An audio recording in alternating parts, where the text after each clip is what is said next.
It's perhaps appropriate that we are here in Cupar.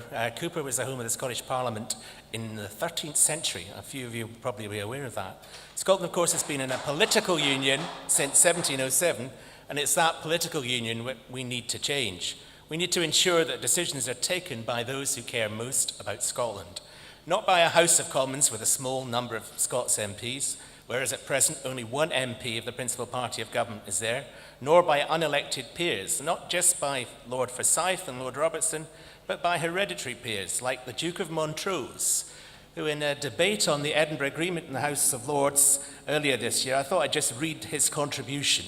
We can all see that independence can have a great attraction to the stay-at-home Scots, as long as Alex Salmon can continue to pull in sufficient funds to maintain the level of what we have come to regard as our inalienable rights.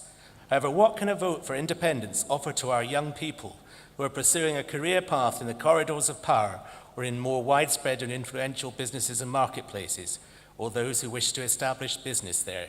Says it all, I think.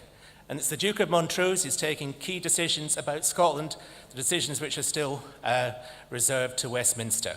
But we have as a nation moved on considerably since 1997 on our journey to run our own affairs, but we have a long way to go.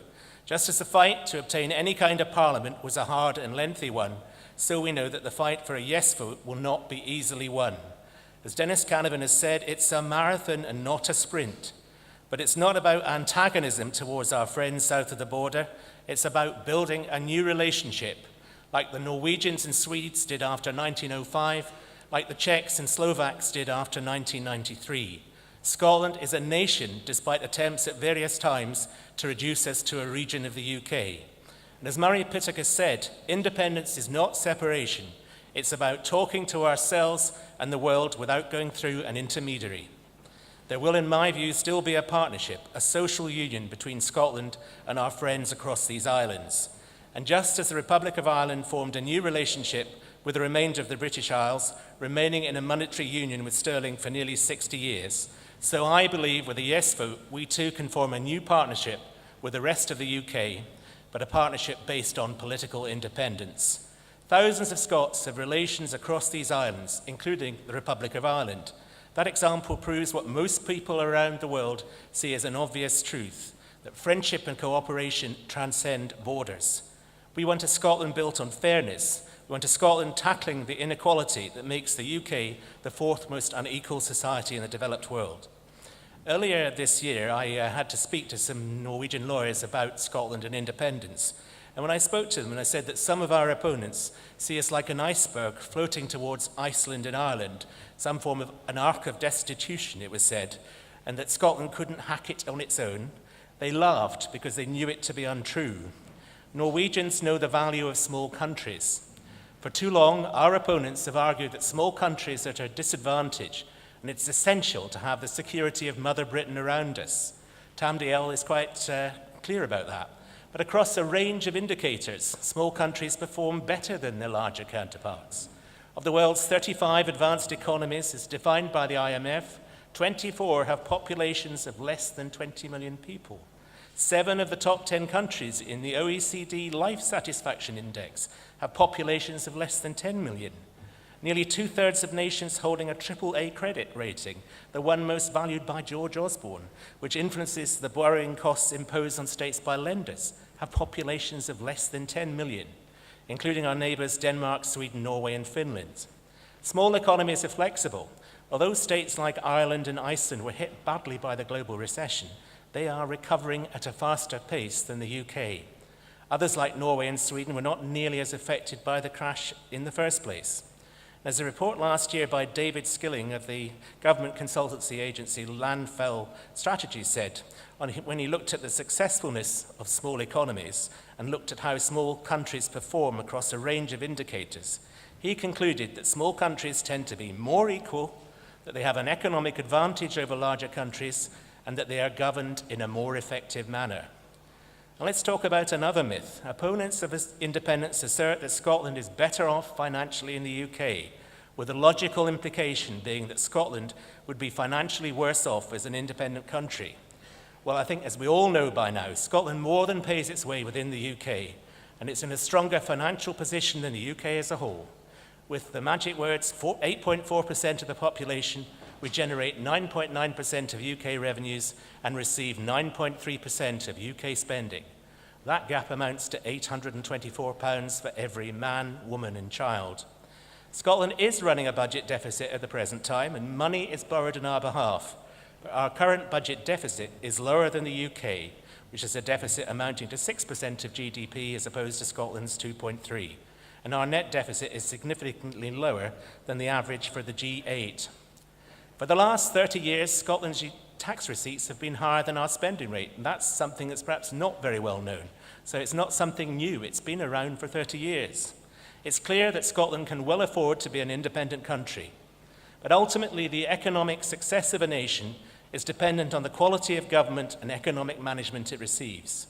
And as an independent nation with firm financial foundations and where decisions are taken in the interests of the people who live here, I strongly believe that Scotland has the best chance of following the example of our small neighbours and becoming a fairer, more prosperous society.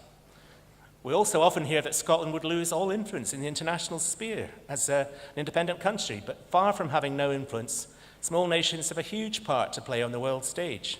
Till the end of December 2012, the presidency of the EU was held by Cyprus. That's currently the responsibility of Ireland, with Lithuania due to take over in July, all smaller than Scotland. On the world stage, smaller countries cooperate on shared priorities and often lead the way in enacting positive change. On issues like climate change and health, Scotland's ambitions and achievements were already held up as an example for other countries. As an independent nation, Scotland will of course have a voice in the UN. It's worth noting that of the 10 non-permanent members of the Security Council, 3 have populations of less than 10 million, showing that small nations can play a crucial role at the UN's top table. And in defence too, small nations can make contributions to the maintenance of international security. Norway and Denmark flew around double the number of strike sorties during the Libya intervention than the UK. Combined, Norway and Denmark have a combined population of just under 10.5 million compared to the UK's 63 million. So I believe independence offers Scotland the opportunity to follow in the footsteps of these small European allies, and we can become global citizens which pursue our own interests and priorities on the world stage, but collaborating with other states for the good of the international community. In small nations, government is literally closer to the people. By moving full control over our affairs to the Scottish Parliament, we can increase the accountability of our political system and strengthen our democracy. In an independent country, we will always get the government we elect, with all the decisions being taken according to the interests, priorities, and needs of the people of Scotland. Never again will be forced to endure measures like the bedroom tax that are opposed by Scotland's elected representatives, but imposed on us by a distant Westminster administration. Labour are fond of saying that the SNP have had decades to come up with a considered plan for independence. Alistair Darling, in that slightly sneering legal way that many lawyers like to cultivate, has said they've had 80 years and they still don't know the answers. Well, 80 years to plan for this. Labour have had 80 years, indeed more, to deliver on their core values of fairness, equality, community and social justice. So I say to Alistair Darling, we're still waiting. Labour's record is patchy at best. Wealth inequality rose under Gordon Brown's tenure, and Labour abandoned its pledge to halve child poverty by 2010. And let's just pause for a moment. Labour has had nearly 100 years to deliver its vision of social justice across the UK. And now we have a situation where the welfare state of the Attlee government, far from advancing, is now in retreat.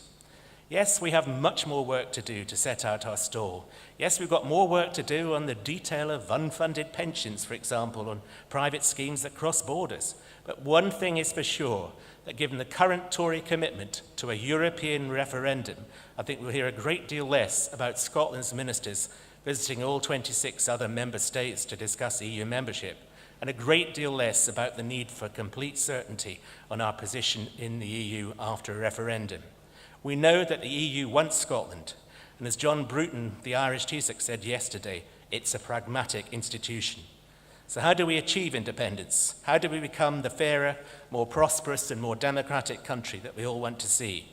Well, after a yes vote, the Scottish Government will negotiate with the UK Government on the division of assets and liabilities, and with the EU on our terms of membership.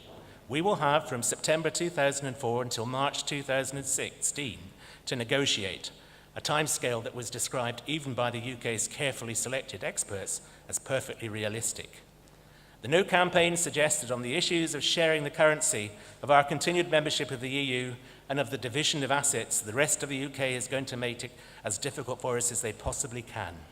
But why would they? What would be in their interest? Why would that be in their interests? As an independent nation, Scotland would be the rest of the UK's closest ally, an equal partner with its own voice, but supporting the rest of the UK where mutually beneficial. We would be the rest of the UK's largest trading partner. The No campaign may have claimed to have identified at least 100 reasons to vote no and 500 questions for the Yes camp to answer, but many of the questions could be settled by simple dialogue between the UK and Scottish government, but something the UK government have to date resolutely refused to do.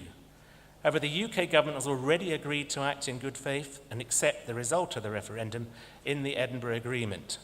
Why would they try to renege on that commitment and act against their own interest in maintaining a common currency zone and Scottish membership of the UK, which helps trade? The truth is that the rest of the UK's interests are in maintaining the closest cooperation with Scotland. One of the most stupid things to date that has been heard in this campaign, and there have been a lot of them, is that Home Secretary of ours, the Eurobasher Theresa May, saying that a UK Secret Service would not cooperate with a Scottish Secret Service until they could trust the Scottish Secret Service. How they think that's in the rest of the UK's interest, I don't know. But it says it all, obstacles for obstacles' sake. Well, I'm convinced that the people of Scotland will see what's going on here well before September 2014. So, ladies and gentlemen, steady yourself for a bumpy ride ahead, but one which I can truly believe can lead to a safe landing in September 14 and a great new 2014 and a great new opportunity. Thank you.